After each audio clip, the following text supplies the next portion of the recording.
Dans ce petit village de l'Oise, depuis 4 ans, l'hiver est à chaque fois une épreuve pour Nathalie. Chaque samedi, elle doit se rendre dans cette grande surface de bricolage pour se réapprovisionner en bois de chauffage compressé. Chaque semaine, j'en prends à peu près 6 paquets.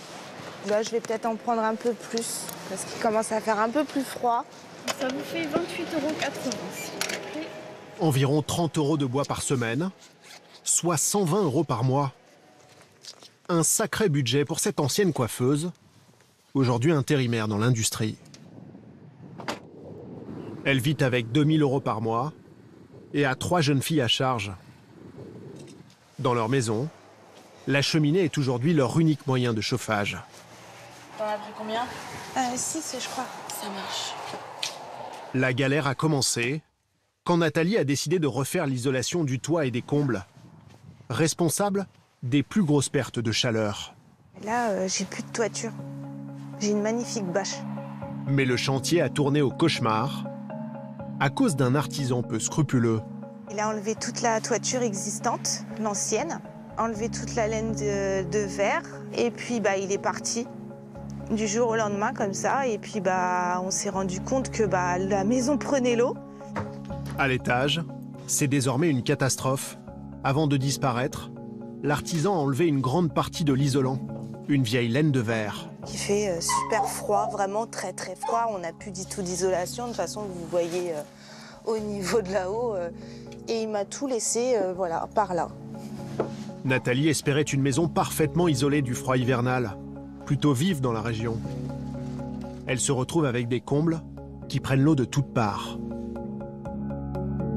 Le danger, c'est que ça s'effondre en fait, qu'avec le temps, c'est pour ça qu'on a essayé de protéger au maximum la maison, de mettre on en a mis 2 de bâches, parce que je paye un crédit tous les mois, 1000 € tous les mois. Je vais pas laisser ma maison tomber, quoi. Là, c'est la chambre de la petite, où le plafond s'est effondré, en fait. L'eau s'infiltre partout et endommage la maison, notamment la chambre de la petite dernière Lana, 9 ans, dont le plafond s'est effondré. Heureusement qu'elle n'était pas là, parce que sinon, elle aurait pu prendre la plaque de placo sur elle, en fait. Les radiateurs électriques sont tombés en panne à cause de l'humidité dans la chambre de Calista qui prépare le bac. Il fait à peine 15 degrés. C'est pas chaud, c'est pas chaud. 5 degrés en plus, ça serait quand même pas mal. Le pire, c'est que Nathalie a obtenu gain de cause à 4 reprises devant la justice, mais l'artisan n'a jamais repris les travaux. Au départ, il lui avait promis de grosses économies pour la convaincre de refaire l'isolation de sa maison. Étant donné que c'est une maison ancienne, le fait que je fasse l'isolation des combles et que je refasse la toiture, la maison passait vraiment en maison économique, on va dire. Avant qu'il ne disparaisse, Nathalie lui avait versé 14 000 €. Ça marche pas. Pas sûr qu'elle les récupère un jour. Ça sonne même pas. Bonjour, vous êtes sur la messagerie orange de... Veuillez laisser votre message après le bip. La rénovation énergétique peut donc se transformer en enfer. Et pourtant, il y a urgence. En France, près de 8 millions de logements sont considérés comme des passoires énergétiques. Et cela coûte cher en chauffage à leurs occupants. En moyenne, 1 611 € par an. Mieux isoler pour réduire le gaspillage est donc devenu une priorité nationale. L'équivalent de la production de 34 réacteurs nucléaires sur 58 en France, selon l'association Négawatt. On va, dans le même délai de 10 ans, faire disparaître tout ce qu'on appelle les passoires thermiques. Alors comment rénover son isolation pour faire des économies?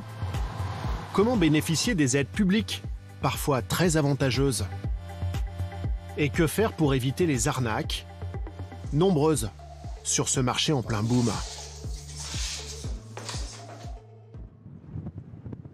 Dans les Bouches-du-Rhône, nous avons retrouvé l'une de ces passoires énergétiques. La voici, une maison construite en 1930, dans laquelle le propriétaire a l'habitude de se faire du thé pour se réchauffer.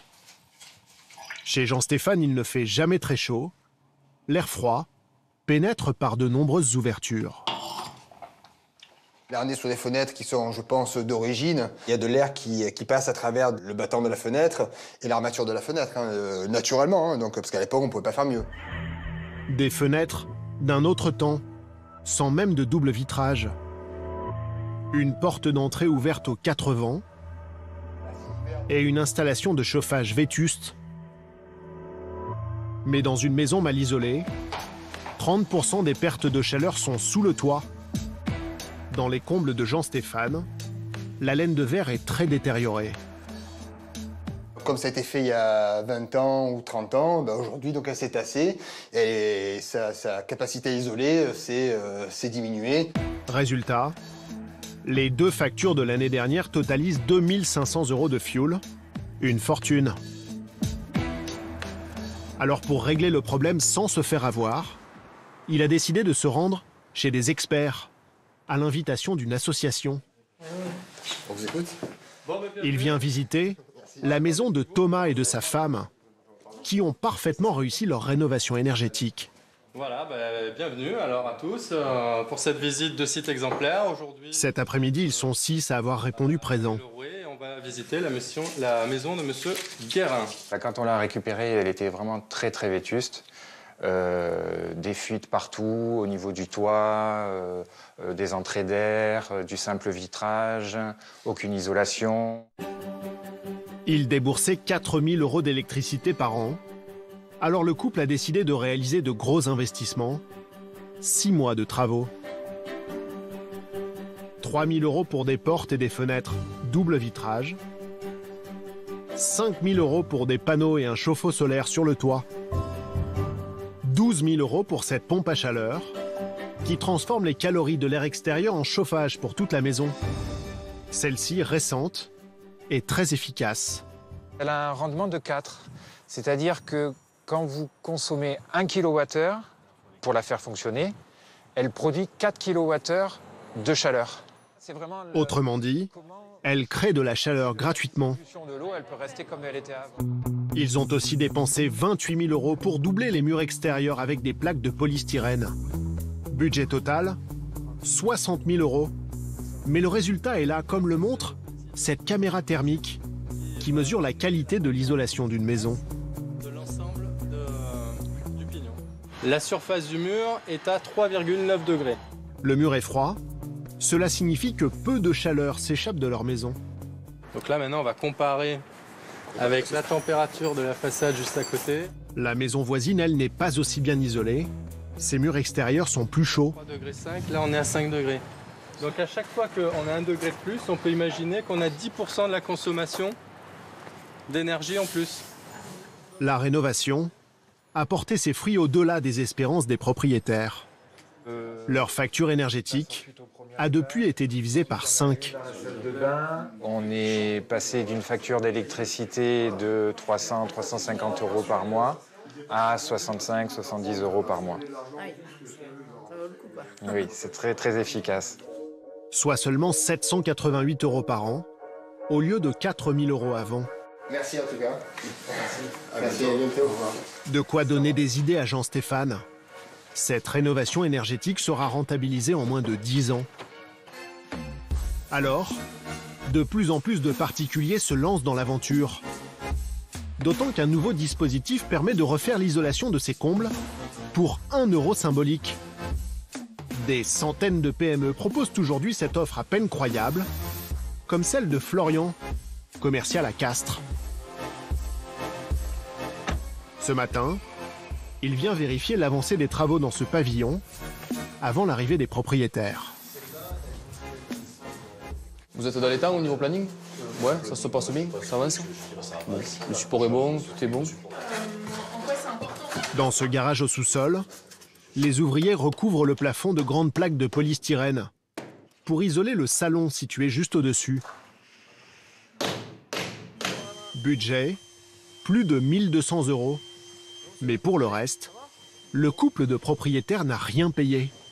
À l'étage, les travaux sont en cours. Ils viennent jeter un œil.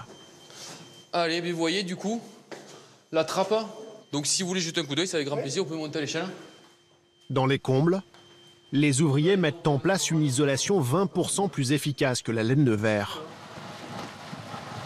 Une sorte de mousse à base de sable et de verre recyclé, pulvérisée à même le sol sur une épaisseur de 33 cm. Livrée compactée, cette laine minérale est broyée dans cette machine, puis arrive dans les étages grâce à ce tuyau en plastique. Une isolation posée en 2 heures seulement, à un prix défiant toute concurrence. Nous payons 1 euro pour l'isolation des combles. 1 euro seulement, car leurs travaux sont en fait payés par les géants du pétrole, de l'électricité et du gaz. L'État oblige les fournisseurs d'énergie à financer des travaux de rénovation chez les particuliers. Avec ce système de certificats, ils compensent la pollution que leur activité génère et s'évitent ainsi de lourdes pénalités. Un bon plan pour les clients, mais aussi pour les PME du bâtiment qui récupèrent ainsi des millions d'euros versés par les grands groupes. C'est le cas de l'entreprise qui réalise les travaux chez le couple de retraités. À sa tête, un patron heureux d'à peine 27 ans. On va faire un point de la semaine. 14 millions d'euros de chiffre d'affaires, 130 salariés, diplômé d'un BTS de management, Édouard Barthès a senti qu'il y avait un coup à jouer lors d'un stage de fin d'études. Il s'est alors spécialisé dans les isolations de combles à 1 euro. Preuve que ça coûte qu'1 euro. Donc ici, vous avez plein de petites pièces, en fait, donc de gens qui ont payé leur chantier uniquement avec une pièce d'1 euro symbolique. Il fait ainsi 250 000 chantiers par an, payés en fait par les grandes entreprises. Sur ce dossier, on a une isolation de comble à 105 mètres carrés. Donc ça aurait coûté théoriquement 1 135 euros. Mais on a la participation du fournisseur d'énergie qui vient en déduction du montant des travaux. Et donc le particulier se retrouve avec un net à payer d'1 euro symbolique. Pour une isolation qui coûte 1 135 euros, on va gagner 250 euros, donc qui correspondra à la marge que BS Isolation réalise pour faire les travaux d'isolation. Une marge confortable de 20 à 30%. Le problème, c'est que l'offre paraît trop belle pour être vraie. Les particuliers ont peur de l'arnaque. Alors pour les rassurer, le jeune patron a mis en place un partenariat avec les grandes enseignes de bricolage. On va leur acheter l'isolant qui nous permet de réaliser les travaux et en contrepartie, elles nous laissent diffuser nos offres de comble à 1 euro sous leur nom pendant des durées déterminées. Quand un particulier s'est montré intéressé en magasin, plus question de le lâcher. Est-ce que c'est possible de me recontacter muni de votre avis d'imposition? Pour le faire signer, le patron a embauché une dizaine de télévendeurs. Oui, bonjour, c'est Somia de la société EBS Isolation. Ils doivent s'assurer que le client est bien éligible à l'offre, réservée aux Français en dessous d'un certain niveau de revenu annuel. Vous avez un revenu de 4 208 euros, c'est bien ça? D'accord. Donc, eh bien, écoutez, madame, vous êtes bien éligible au 1 euro, hein? Oui. À la réception de votre devis signé, on a un délai de 2 mois et demi grand maximum pour intervenir faire les travaux d'isolation. Très bien. À chaque signature, la PME sait qu'elle va toucher les subventions des fournisseurs d'énergie. En France, 7 millions de foyers sont aujourd'hui éligibles à ce dispositif. Un gisement sans fond pour Édouard Barthès. Donc ici, vous avez tous les chantiers de l'entreprise donc qui sont à venir. Il y a à peu près 3 à 4 000 ménages qui sont répartis ici. Le marché de la rénovation énergétique pèse aujourd'hui 75 milliards d'euros par an. Un boom qui attire son lot d'escrocs. Une récente enquête de la répression des fraudes a montré que 57% des artisans contrôlés n'hésitent pas à tromper leurs clients pour les faire signer. Et cela peut aller très loin. Dans son appartement de Besançon, François n'en peut plus d'entendre son téléphone sonner. Déjà 70 appels ces 4 derniers mois avec à chaque fois le même message préenregistré qu'il a recopié. Le conseil départemental nous informe que vous n'avez toujours pas répondu à nos sollicitations pour un plan de mise en place par le gouvernement concernant l'isolation des combles. Quand j'ai entendu le nom du conseil départemental, je me suis dit, bon, bah, c'est peut-être effectivement une action du conseil départemental. Mais 2 fois, 3 fois, 4 fois, je me suis dit, le conseil départemental ne s'amuserait pas à insister pareillement. Le conseil départemental du Doubs, autrefois conseil général, est-il à l'origine de ces appels? En fait, pas du tout. Au service Habitat, les fonctionnaires ont compris que quelqu'un se faisait passer pour eux. Il utilise l'institution pour mettre les clients en confiance. Un message et saisine par voie électronique. J'ai reçu encore 2 appels téléphoniques aujourd'hui. Ils émanent soi-disant du conseil départemental. Ils veulent m'inciter à profiter des dispositions financières concernant l'isolation des combles. En tout, 150 signalements sont arrivés ici ces derniers mois.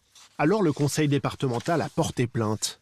Tentative d'escroquerie avec usurpation de la qualité de charge d'une mission de service public.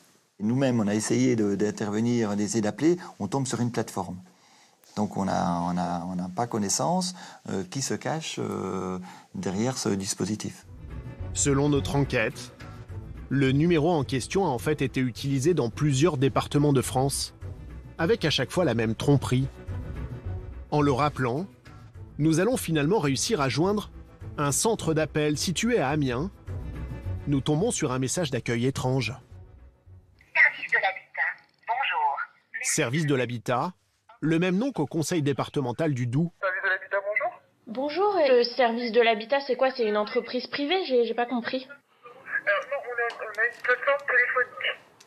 Mais qui est mandatée par l'État. vous travaillez pour une entreprise spécialisée dans l'isolation de combles et vous êtes la plateforme de cette entreprise-là? Exactement. Et c'est quoi du coup comme entreprise? J'ai juste besoin de savoir à qui j'ai affaire en fait. C'est pour ça, parce que j'étais intéressée par l'offre, mais... On a 3 grandes sociétés avec qui on travaille.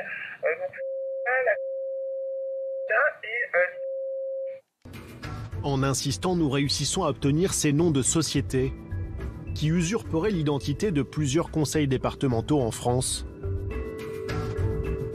En banlieue parisienne, nous nous rendons dans l'une d'entre elles, équipée d'une caméra cachée. Dans ces bureaux à moitié vides, au fond d'un couloir, nous allons tomber sur un homme seul. C'est le directeur. Parmi les entreprises qui utilisent ce type de démarchage, il y a la vôtre, donc en fait je viens vous voir. Je vous prie d'envoyer un mail si vous voulez nous parler. Mais là, comme vous êtes en face de moi, vous pouvez me répondre en fait. Je vais vous ramener à la porte, s'il vous plaît. Ouais, mais pourquoi qu'est-ce qui vous dérange? Je ne désire pas discuter avec vous. On ne travaille pas avec des plateformes téléphoniques. Voilà. C'est uniquement sur Internet. La plateforme téléphonique me dit que m'a donné le nom de votre société en fait. Je vous souhaite une bonne continuation. Passez une bonne journée. Au revoir, madame. Pourquoi vous voulez pas me répondre en fait? C'est pas possible, ça. Madame, vous savez, en ce moment, vous savez, il y a pas mal de gens qui disent, vous savez, les gens, les femmes qui sont agressées dans la rue. Moi, là, je me considère comme un homme agressé. Nous avons vérifié. D'accord, merci. Cette société travaille bien avec le centre d'appel que nous avions contacté. Mais sur le marché de la rénovation énergétique, il y a une autre difficulté pour les clients. Trouver un artisan fiable au juste prix. Il est donc conseillé de faire au moins 3 devis. Mais cela protège-t-il des arnaques? Avec Jean-Stéphane, nous avons voulu faire le test en caméra cachée. Nous allons filmer les visites des artisans. Bonjour. Santé. Le premier commercial ne rentre même pas dans la maison. Il préconise immédiatement une isolation des murs avec des plaques de polystyrène. C'est la spécialité de son entreprise. On va de suite voir, vous voyez. Il y a un beau boulot là, en termes d'isolation par l'extérieur, en sachant qu'il y a pas mal de décrochés. Moi je travaille à 150 € du mètre carré, c'est comme ça. Bonne journée. Bonne journée encore. Bonne journée. Merci. Au revoir. Le deuxième commercial, lui, n'est pas du même avis. Il faut changer les fenêtres. Sa spécialité à lui. Et le plus vite possible. Ils ont prévu janvier et février 2018 et les 2 mois les plus heureux depuis les 100 dernières années. Carrément, quoi. Ah ouais. Alors, le prix par fenêtre. 1110 €. C'est cher, mais pour convaincre Jean-Stéphane, il lui promet des économies de chauffage mirobolantes. Pour les fenêtres, je peux vous garantir que 4-5 degrés, vous allez les gagner. Pour, je parle que de cet appartement-là, il y a 40% d'économies à réaliser chaque année. Si ça vous convient, pas la peine de faire l'isolation des combles. Uniquement les fenêtres, pas les combles. Merci infiniment. Merci à vous, merci à vous. Rien à voir avec le diagnostic du troisième artisan qui lui fonce droit à l'étage. Sa priorité, c'est d'isoler les combles.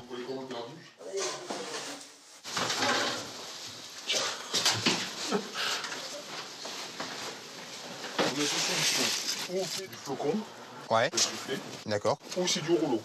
D'accord. Ok. Mais avant de faire ça, ce qui est conseillé quand même, c'est de faire la dépose totale de l'ancienne laine de verre. Ouais. Celle-là, elle est vraiment pourrie. D'accord, 2000 €, quoi, d'accord. Cet artisan semble plus qualifié que les deux autres. Il propose aussi une solution pour changer les fenêtres. Mais qui va plus loin derrière. D'accord, ok. Donc on a... Alors là, je suis à 560 €. Quasiment 2 fois moins cher que le vendeur précédent. Finalement, c'est le seul à proposer un projet global pour la maison de Jean-Stéphane. Allez, je vous laisse. Merci beaucoup en tout cas. Face à des diagnostics aussi différents, difficile pour les clients de savoir à qui se fier. Les pouvoirs publics essayent donc d'assainir le marché avec la mise en place d'un label RGE. Pour l'obtenir, les sociétés doivent présenter un dossier et suivre une formation. De quoi théoriquement écarter les entrepreneurs peu scrupuleux. Sauf que là encore, il y a des mauvaises surprises. En Haute-Saône, René a fait appel à un artisan qui a usurpé le label. À cause de lui, le retraité a perdu 3 900 €. Je vais vous dire, je ne suis pas parti en vacances 2 ans à cause de ça. Hein. Puis il avait une bonne tête, ce type. Manque de peau, il y avait encore un véreux qui se promenait sur la planète et je l'ai pris, quoi. Il y a 2 ans, René décide de faire isoler sa maison par l'extérieur avec des plaques de polystyrène. Il compte alors sur le crédit d'impôt mis en place par l'État.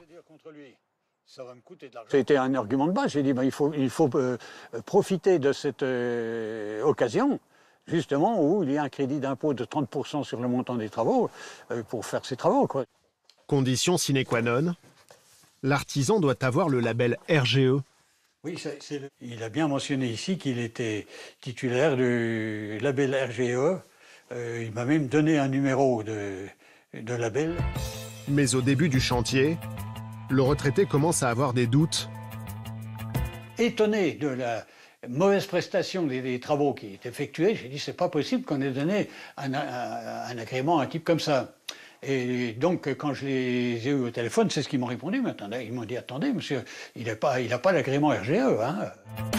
René perd le crédit d'impôt de 3 900 €. Il a porté plainte il y a 2 ans. Depuis, pas de nouvelles. Moi je ne voudrais pas le laisser impuni surtout, parce que ça me met en colère. Je me dis, c'est pas possible que les gens escroquent d'autres que personne comme ça et qu'il n'y ait pas de suite. Nous avons vérifié. L'artisan est toujours inscrit au registre du commerce. Il continuerait donc ses activités et peut-être ses arnaques. Alors pourquoi n'a-t-il jamais été empêché d'exercer?